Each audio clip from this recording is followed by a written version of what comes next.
Hey, this is Peter Toiza for my Sociology Unit 3 assignment for my PowerPoint slide that I've made for it. And so I guess I'll just get started. So for the background and personal info about the different structures, I guess, that I've been in or noticed in my life, there were three main ones that I have been in and still am.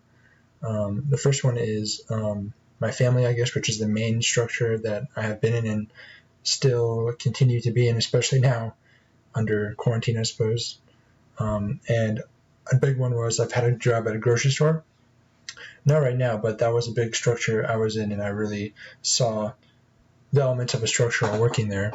And also I've been part of, I guess, the school system from kindergarten through elementary school, through middle school, through high school, and now college. All these systems are pretty similar in terms of structure, I would say. And the types of structures, so to get down into more details about these three structures, essentially I think that they're all bureaucratic, and the reason I say that, I'll get into some detail.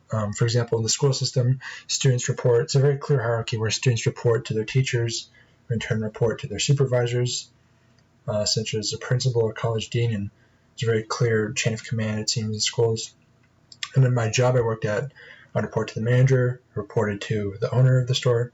And I guess I would say families, my family, are bureaucratic, although less so than other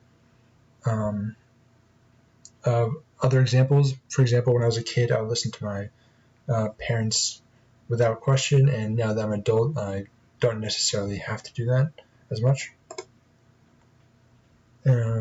Grocery store. The organizational structure I'll be breaking down is the grocery store I worked at when I lived in Canada not that long ago, called No Frills. I was in Canada, called No Frills. And power and authority in No Frills. So I worked in the specific grocery store as a stocker in the produce section. It was my duty to see, what needed to be filled, and I had to go out and fill any spaces that were lacking certain fruits or vegetables, and I had a cart and I had to make sure that it was stocked properly. And in this place, I was at the bottom of the totem pole, and there were a few people who had traditional authority, basically meaning that they were older and they had worked there longer than me, so by virtue of being there, it's just a very classic way of them being above me, I guess, that they were there for longer and they were kind of ranked above me. And I was at the lowest, and above me, I guess, there was probably someone who was kind of at the same level as me, but unofficially was above me because he had worked there longer, but he was kind of the right-hand man to the manager. And I'll get into that. Here, power and authority continued.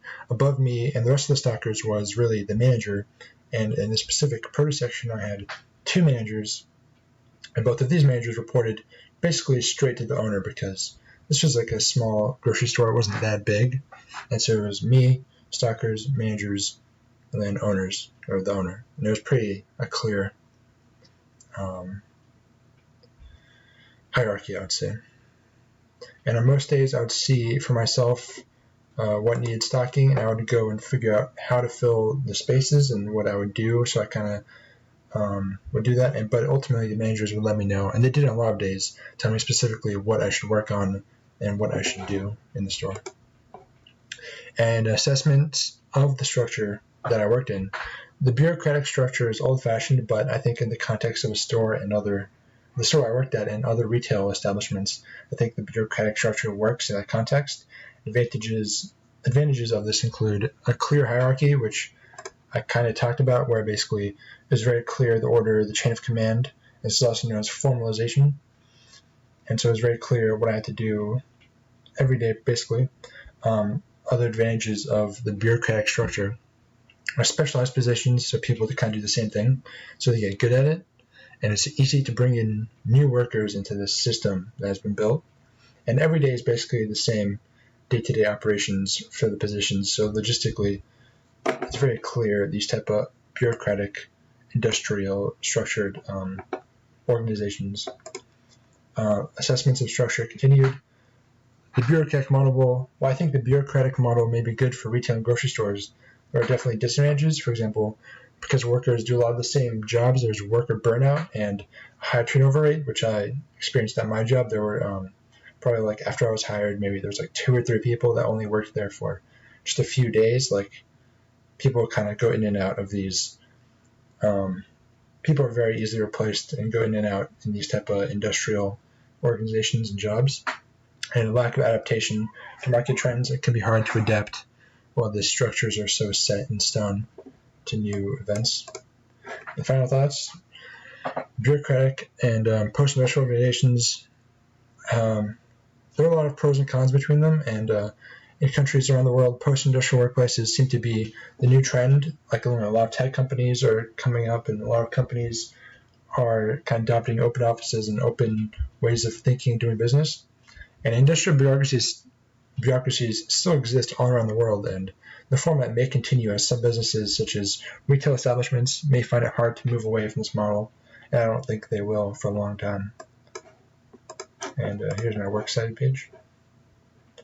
Thank you.